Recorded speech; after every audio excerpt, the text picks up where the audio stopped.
Hey everyone, welcome back to my channel Book Talks with Yo. My name is Yoanna and today we're going to talk about writing in different POVs.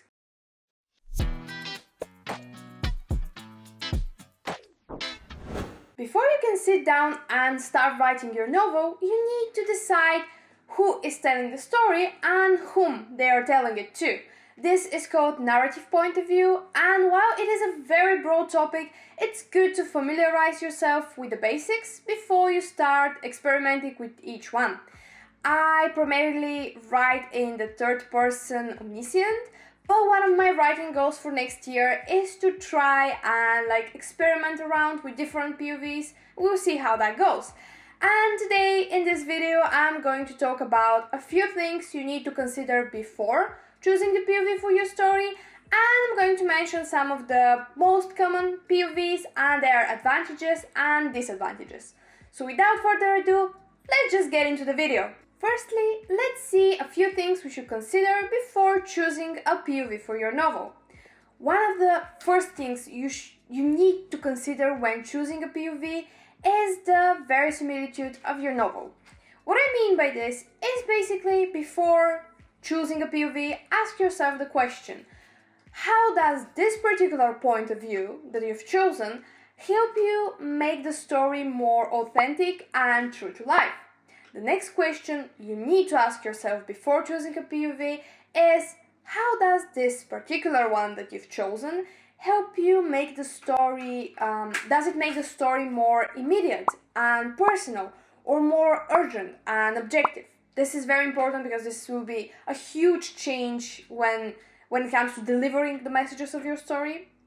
Then the third thing you need to consider is overall the meta-narration of your novel. What I mean here by meta-narration is basically the definition. I'm going to read you the definition of meta-narration. I'm going to explain what I mean in a second. So, meta-narration pretty much is a narrative account that experiments with or explores the idea of storytelling, often by drawing attention to its own artificiality. So this basically is every time where you're not only crafting the story, but building another narration around it. This is like every story in a story type of situation, or using letters or emails or something like this. And here it is very important which POV you've chosen, as it can either help you do that or prevent you from doing it. So you need to be aware of the limitations of the POV you're choosing, and what are you capable of doing with it, and what are you incapable of doing. Because when it comes to choosing a POV, it can also help you build character development. So basically there are a few things you should consider. You should consider the type of the story. Is it plot-based or more character-based? Because this will also influence the POV you choose. And I know that it can be very hard to find the perfect POV at the beginning, but this is why you should have a basic idea of what each POV is capable of doing or incapable of doing, what are their limitations and what are the advantages of each one. So that's why we are going to talk about most of them in a bit. But yeah, the best way to do that is basically to experiment with each one. Like, try choosing a particular scene before starting to write your story, and try writing that scene from a few, 2 or 3 different POVs from the ones that we are going to talk about, and see which one sounds better. Because it's not only which one is easier for you to write, but which one conveys the messages of your story the best. Does the word sound better coming from a first-person narrator or a third-person omniscient? Or maybe you need a multiple POV. This is something you will learn how to do by experimenting and by just looking at the particular story you're writing. Okay, now that we've established all this, let's look at some of the most common POVs. And the first one is, of course, the first-person POV. However, things are not that simple because we can distinguish 3 different types of first-person narration. The first one is, of course, the first-person traditional POV. And this is basically where the narrator and the protagonist are the same person. So we hear the story narrated through the eyes of the protagonist because he is the narrator. And a positive thing about this is that it's great for character development basically, because you have access, you as the narrator have access to all of the protagonist's feelings and emotions, and you can show us those feelings and emotions, all their thoughts, what they're experiencing, and so on and so forth. And this leads me to the second positive thing about this POV, and this is that the reader feels very close to the narrator and the protagonist, because they're seeing all the events develop through the eyes of the character, and therefore they are more likely to sympathize with that character and care about the events that are happening. However, a negative aspect of this POV is that it is very, very limited. You can only talk about things that the protagonist knows, because all the information that the narrator has is all that the protagonist knows, and you can only show us scenes where the protagonist is participating. The second type of first-person POV is the peripheral first-person point of view. This is basically when the protagonist and the narrator are in the same story, or the narrator again is part of the story, he's one of the characters, but the narrator is not the protagonist. So here we don't have the same issue as with the traditional first-person POV, because the information that the narrator has doesn't really have to overlap with that of the protagonist, but the story should primarily focus on the moments that the narrator and the protagonist overlap, their stories overlap and their fields of knowledge overlap. A good example of this type of POV in literature is The Great Gatsby, which is my favorite book, where we have Jay Gatsby. He's our protagonist, but he's not our narrator. We actually see the story through the eyes of Nick Carraway, who is the narrator, and he's just another character of the story. And this POV works great if you want to create a filter, if your protagonist is not that likable, if he's an unlikable character or does questionable things, because it creates distance between the reader and the protagonist and gives us another point of view, another look at the protagonist, because the narrator is a character who is meeting that protagonist. Yeah, you get what I mean. And the third kind of first-person POV is the unreliable first-person narrator. Here again, the narrator and the protagonist are the same person, but their view of the world is somehow distorted or biased. This might be because the protagonist is not completely sane, or maybe they're a young child who has a more naive view of the world. An example that I can think of now is the book Room, because we have the whole narration, everything that is happening in the book, we see it through the eyes of a 5-year-old child who has the childlike, naive look at the world, obviously. And another reason why the protagonist's view of the world might be distorted or biased is simply because they're lying and they're being dishonest, trying to hide something. Yeah, this is a very tricky POV to writing, however, because you need to think of a way to give your readers some aspects by which to judge what is truth and what is a lie, because otherwise it just gets too confusing. And this was actually done very interestingly in Daisy Jones and the Six, because there we see how different accounts of some events by different characters very much differ from one another. Like, some of them differ slightly, some of them differ majorly, and this can also be very useful for character development. The next POV is definitely a less popular one, and this is the second person POV. Here basically we have the narrator speaking directly to the reader, and it is centered around the you pronoun.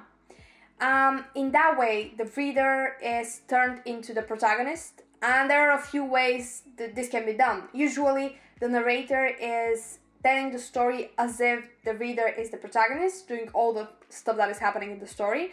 Or another way this can be done is as if the narrator is giving the reader advice or telling them what to do. This definitely brings the reader closer to the story, as it is including them into the story, and it gives the narrator someone to address, but it usually is not used for novels because it's very difficult to sustain the second person POV for longer texts. However, you can see it in some short stories. I I think I've read only one short story, so I want to read more. But yeah, it's easier for short stories and self-help books.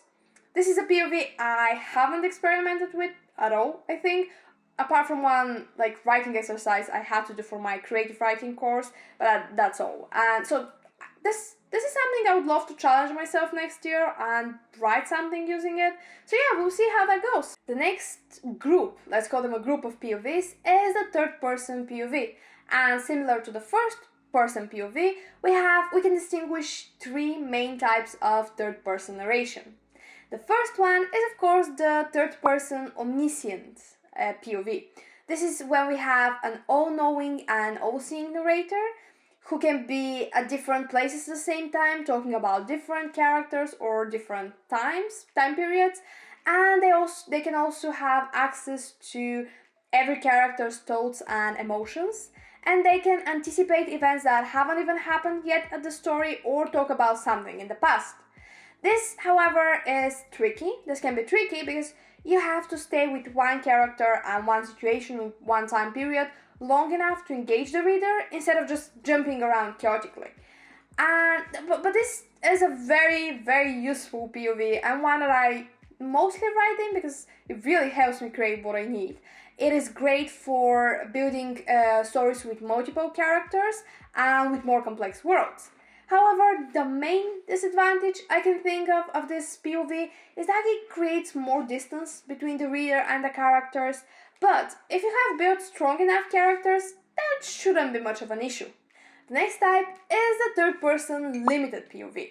This is basically when the narrator is someone out of the scope of the story and he still knows more than any of the characters, but you as a writer can decide how big, how broad is their field of knowledge. The easiest way to imagine this, because at first this POV may sound a little bit confusing, but the easiest way to imagine it is like a camera in a TV show following closely one of the characters. And here, as a writer, it is your job to decide how narrow the narration will be. For example, it can be very narrow, following closely that one character, talking about their feelings, their emotions, their thoughts, and so on.